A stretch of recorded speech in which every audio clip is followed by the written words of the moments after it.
Today we are talking crypto, and I already know that some of the comments are going to be toxic, scammy, and half of the time just something you should generally ignore. We aren't here to talk about the comments though, we're here to talk about investing in crypto. That new digital asset, Bitcoin, Ethereum, or Dogecoin. Bitcoin just hit an all-time high too of $24,000 a single coin. People are saying that Bitcoin will be $400,000 a coin at some point in time. Then there are Bitcoin credit cards, which wild. That's another video. This is just about investing in Bitcoin or cryptocurrency as a whole. Welcome back to the channel. I'm Jacob Fisher, and today we are talking about cryptocurrency. We have some pretty large companies out there now allowing you to purchase crypto. Most notably is PayPal, where you can buy, hold, and sell cryptocurrencies. That's pretty cool for a major company to allow you to buy and sell crypto. Other competitors like Coinbase allow you to do similar things, but that's an exchange and it's not PayPal. PayPal's big. Before we get into it, make sure you tap that like button, hit the subscribe button if you like videos like this. And I'm not an investment professional, so this video is for entertainment purposes only. And then let's get into it. There are a million videos out there explaining what cryptocurrency is, and because I am not a professional in that regards, I'm not gonna go super in depth about that. I don't want to get too in depth because I probably would say something wrong about how these currencies work. I will tell you a pretty simple understanding of it so that hopefully you can see what crypto is though. Crypto, or even the blockchain, is a database where data comes in and is stored as blocks and then gets chained together in chronological order, meaning every transaction that happens on the blockchain is recorded and can be double checked to ensure that it did happen. I mentioned in another video how the blockchain could be good or at least used in the election process to prevent voter fraud. If one person votes, then it is stored in that blockchain, and now that person can't vote again because they've already voted. If they tried to vote twice, then it would be recorded as John Smith, the 42nd, voted twice.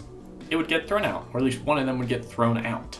The most common use for the blockchain is transactions, which cryptocurrency. You can actually check out the transactions occurring with Bitcoin right now if you go to blockchain.com/explorer. On the right, there is the latest transaction. It tells you all the transactions that are happening at this point in time. You can look at the specific transaction and see the address at which it went to and then came from.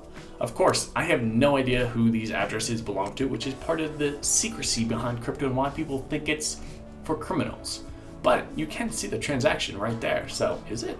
If you can get past that though, or just put it in the back of your mind for now, it might help to understand what a good currency is. So let's get into some of the details behind that.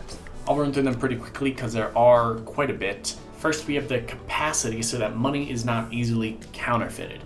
Bitcoin has a max number of coins while the US dollar is printed often. Next is liquidity, which the US dollar shines in. You can buy USD on pretty much any exchange, but as long as you have a phone, you have access to Bitcoin. We move into fungibility, which means that every unit is worth as much as every other unit. The dollar is good, but since $1 is $1, that makes sense, but not perfect because $1 could be 1.5 Swiss francs, etc., and then convert back to a bit less, or it fluctuates a bit more. Next is portability, which, all things are pretty portable now. Credit card kind of makes up the US dollar. A dollar is pretty portable. It's a piece of paper. Bitcoin, it's on the phone. Then durability, the dollar can be ripped up. Bitcoin, I guess you can't really rip up a digital asset, right? Divisibility, next. So you can get one coin, one penny from a whole dollar. You can have 100 pennies, it's divisible by that. Or you can get 0.0005 Bitcoin, and I think you can go even further than that. Malleability. So you could buy or exchange 10 $5 bills to get a $50 bill. Same thing works with Bitcoin pretty much. Recognizability, so you can purchase anything almost everywhere and everyone knows what a $1 bill looks like, right? Transferability, the ease of transfer without getting lost in the transfer. Bitcoin excels with the blockchain network.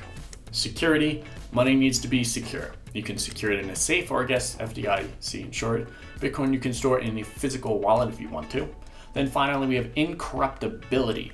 So the value of the currency cannot be destroyed by anyone. Inflation kind of defines this, right? They print more while Bitcoin is limited to 21 million coins. Those are just some of the factors that make up a good currency, just really quick. But Bitcoin kind of fills some of these things, but again, fails in some others as well. Andre Jick goes a bit further in depth into some of these examples, but I just wanted to talk about whether or not it makes a good investment. So let's get into that for a few reasons. Number one is that smart people are purchasing it and wealthy individuals are purchasing it. We have major hedge fund managers adding Bitcoin to their portfolio daily or weekly.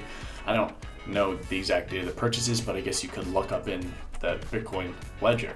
It seems like it's just generally accepted thing to own some cryptocurrency while it increases in price. It might be a wild ride, but it has been increasing the last few years. If the smart people investing it, then why shouldn't we be? Number two is that it's becoming widely accepted, or at least used, slowly, but it's happening. With PayPal now allowing you to hold Bitcoin, buy, sell, and hold Bitcoin, when will other companies like E-Trade start allowing Bitcoin purchases, and not just an ETF or a Forex market, but an actual thing where you own the Bitcoin? Robinhood kind of allows it, but it's not real Bitcoin you own in that situation, but rather kind of just the underlying price. So they sort of allow it, but you cannot transfer that Bitcoin you bought in Robinhood out to a physical wallet. You can increase your monetary value of it, but you can't do that. If you want to be super secure, you could get out there and invest in a wallet that you can store your Bitcoin in. You can't really have it stolen then, which is nice. Some companies now even accept Bitcoin, and some of those companies are Microsoft, Overstock, well, risky there, Home Depot, and Starbucks. Some of these companies are relying on apps like Bakkt to accept them, but that's kind of cool that you can purchase things with Bitcoin now. Maybe you can get your next Frappuccino with 1 Bitcoin. Number three, and the last reason, is that it can become a lot higher in price to where it eventually stabilizes. Just going based off the total supply of the dollar, which is trillions of dollars, if Bitcoin were ever to reach a time where people are using it in transactions daily, let's say billions of Bitcoin are just going back and forth, where you go to Starbucks, you have this guy next to you paying with Bitcoin, you're paying with the dollar. But either way, so there needs to be a higher market cap of Bitcoin to allow for those increased transactions. At least I think that's generally what happens. If there were billions of Bitcoin used in transaction, then they would need to increase in value to account for those transactions, like the dollar.